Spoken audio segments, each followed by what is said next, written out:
something. Suggs for the win. Jalen Suggs is an artist. Basketball for him is instinctual. It's reactionary. See the play, make the play. At this point in his development, I don't think Suggs really knows what he's doing. Now, that sounds like I'm taking a shot at him. I know, but I'm not. Hear me out. Suggs knows how to use his physical gifts. He knows where he has an advantage in transition as a downhill driver. He knows what works for him, but I'm not sure he fully understands why it's working. Let's compare him for a minute to Cade Cunningham. Cade is a cyborg. When you watch him operate, you can almost see him process each and every read until he figures out exactly where the ball is supposed to go. For Cade, basketball is a science. If this happens, I make this pass. If that happens, I make that pass. If all else fails, I'll go do it myself. I think about it like this. Cade is like a classically trained guitarist that knows every chord, every scale, and the specific reason that every note works in concert. Suggs is like a self-taught blues musician, the guy that knows what sounds good when he's shredding, even if he couldn't tell you what note it is that he played. Think about him. Throughout high school, Suggs spent just as much time on the football field as he did on a basketball court. He was Mr. Football in Minnesota as a senior. If the recruiting websites are to be believed, he had offers from Georgia and Ohio State to play quarterback. He did not devote his attention to basketball year-round until the pandemic hit. He was an All-American and the most dynamic player on one of the best teams that we've seen in college basketball, despite the fact that last fall was the first fall that he spent working on DHOs instead of RPOs. You don't often find players that are already as good as Jalen Suggs while also being somewhat raw and unrefined, which is why I think he's the clear number 2 pick in this year's draft class. There is still quite a bit of room for him to grow. So let's break it all down. Where the advantage lies for Suggs at this point in his development is when he's able to get downhill attacking the rim. He's got terrific size for a point guard. He checks in at 6'4" and 205 pounds, built like a guy that was a football star in high school. He has even better athleticism. His first step is exceptional. He's as explosive as any guard in this year's draft class. Once he gets his shoulders past you, you are done.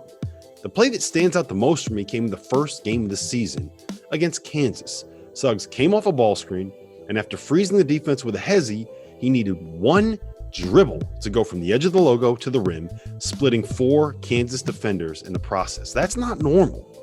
And it's this ability that will be the crux of his game at the next level. This explosiveness showed up in the transition game as well. A terrific rebounder for his size, Mark Few took a page out of the Russell Westbrook playbook in asking his bigs to focus on boxing out and allowing Suggs to be a grab-and-go artist. He was the engine that made Gonzaga's transition game go. But it goes beyond what he can do with the ball in his hands and a head of steam. It may sound contradictory, but I believe that Suggs is both raw and unrefined and an incredibly high IQ basketball player. So let me walk you through it. He is so good at making plays in the open floor, and he really does have a terrific understanding of how to get the ball where it needs to be, particularly in transition. When he throws passes like this or like this, that ability is obvious. It's special. I'm not sure how else I can phrase it. Suggs thrives in these moments, in broken plays, or when he's attacking a defense that is not set. Where there were some issues this past season came in the situations where a defense has 5 men behind the ball, where a coach has scouted and prepared for what Gonzaga runs and what Suggs specifically was trying to do. There are too many moments where he didn't make the right pass, or he held onto the ball for too long, or he didn't see a teammate come open. Here's a perfect example. Suggs comes off a ball screen, but he opts not to shoot an open 3 when the defender goes under the screen. He then misses the best shooter in the country, Corey Kispert, wide open running off a pin down, penetrates into a double team, and eventually throws the ball away. Here's another.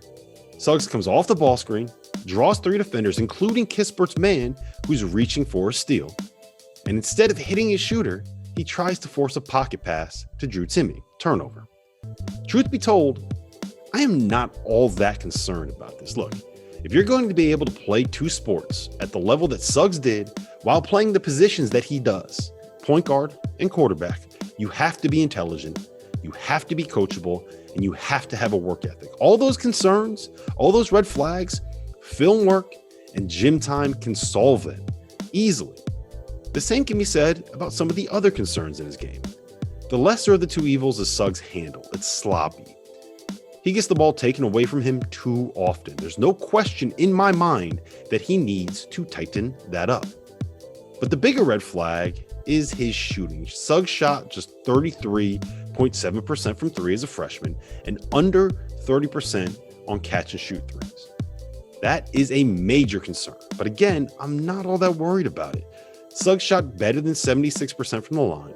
He finished in the 93rd percentile nationally in off the dribble jumpers at 1.103 points per possession, and he has a really nice touch in the mid-range. Those two things, handle and jumper, can be fixed with time spent in the gym. And now that Suggs is no longer playing football, he'll have plenty of time to spend in the gym. So no, I'm not too worried about those either. As exciting as Suggs can be attacking the basket, as much fun as he is to watch those 70-foot dimes on the break, the part of his game that I enjoyed watching the most on film is the defensive side of the ball. He has the anticipation of a guy that played defensive back in high school. He feasted on the passing lanes as a freshman. He's also a willing defender, a guy that showed over and over and over again that he will put in the work on that end of the floor, and he's a nightmare at the point of attack.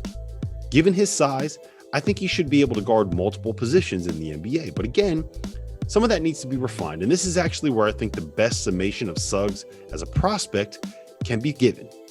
Everyone remembers the game winner that he hit to beat UCLA in the Final Four. It's iconic. The two plays that I remember the most from that game came near the end of regulation. With just under 3 minutes left on the clock, he was tasked with guarding Johnny Juzang, who hadn't missed a shot for the entire tournament to that point.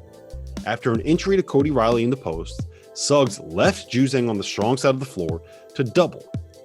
Wide open three. Bucket. This is something that you never do as a perimeter defender, something that will need to be repped out of Suggs' consciousness. But less than 1 minute later, he made this play. Suggs got caught on the wrong side of the ball on a ball screen, but made up the ground to make this block, and then in transition, find Drew Timme with this pass. You cannot coach that. Those are the things that Suggs does so well, the things that cannot be taught. And now that he's hooping full time, all of the things that he struggles with, they can be repped out. They can be developed. They can be taught. He's nowhere near a finished product, which means he's nowhere near his ceiling, and he's already this good. For my money, that makes Jalen Suggs the clear number 2 prospect in this year's draft class. Than all the great players out there on the court, and there are moments where he's just different. Here he is. Behind the back dribble for 3. Yeah! Stop!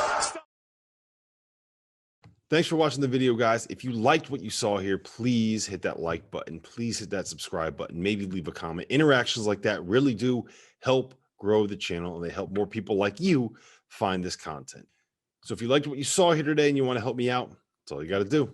See you on the next video.